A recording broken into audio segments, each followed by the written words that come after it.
Hi there, welcome to Boy Meets Quilt. I'm Andrew Vay Hansen, and this is the first video in a series of videos that I'm making that are basically my virtual trunk show.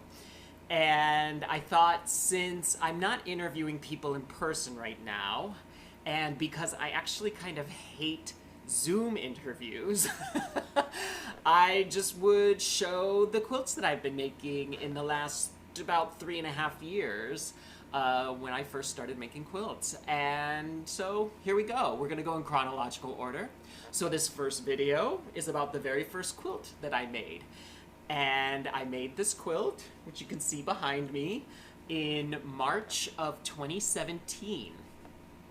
And basically, I've always been interested in quilts, and ever since I took a basic sewing class many years ago, I thought it would be fun to make a quilt. I wasn't so much into garments, but I thought I would be more interested in quilts. However, my husband and I had two adorable cats whom we loved very much, but of course, any of you cat owners know out there, as soon as you make something or buy something that you really love and put it on your bed, a cat will inevitably throw up on it. And I just didn't want to put a lot of time and effort into something that would end up just getting stained and thrown up on. So I decided I was never going to make a quilt until we no longer had cats.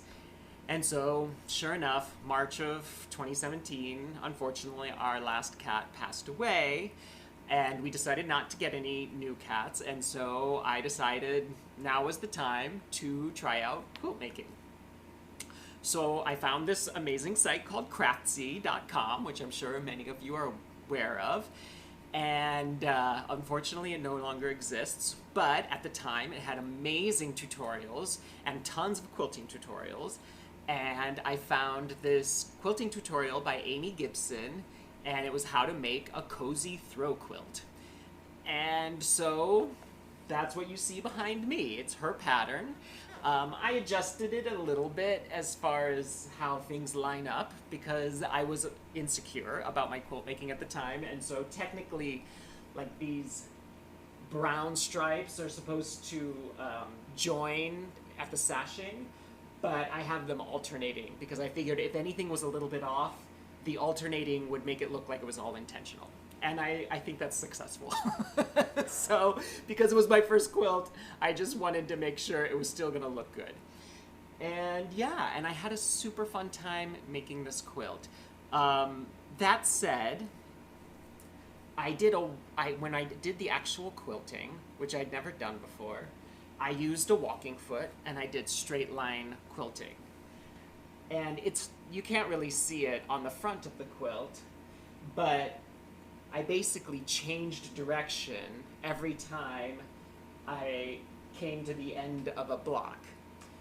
And with a walking foot, that means every time I needed to change direction, I had to rotate the entire quilt. And by the time I was done with this quilt, I was exhausted, and it was so physical and so exhausting that I was like, I am never making a quilt again. Fortunately, about 2 weeks later, I realized I wanted to make another quilt, and I also discovered the joys of free motion quilting, which in my opinion takes a lot of that physical effort out of quilting. But yeah, there's not too much more to say about this quilt other than I followed the instructions, which were pretty basic, and learned how to make quilt. And I now use this quilt for my picnic quilt, and it always gets oohs and ahs when I throw it out for a picnic with friends, and I love it. So let's take a closer look at the quilting. All right, so I pinned up a corner of the quilt because I think it'll be easier to look at the overall quilting design from the back. And I just gotta say, I was so in love with this print that I found online at an Etsy quilt shop, and I had to buy it for the backing. I love it so much. I love the colors, I love the design, it's just great. But anyway, now that we're a little closer up, you can see how the quilting is just straight lines for each block, and I just alternated the lines. So here you see there's no actual quilting because I came up and then I quilted over and up and over. And so with the walking foot, that means every time I changed direction, I had to rotate the quilt. It was a lot of work. And so that is Amy Gibson's Cozy Throw Quilt. I don't know if that pattern is still available anywhere, but you might try looking. It's the Craftsy How to Make a Quilt Cozy Throw Quilt by Amy Gibson. And so thanks for watching, and be sure to subscribe if you want to make sure you're not missing out on any of my other videos. And I'll have more videos coming up with the other quilts that I've made, and I hope you enjoy this virtual trunk show. Thanks so much, and I'll see you next time.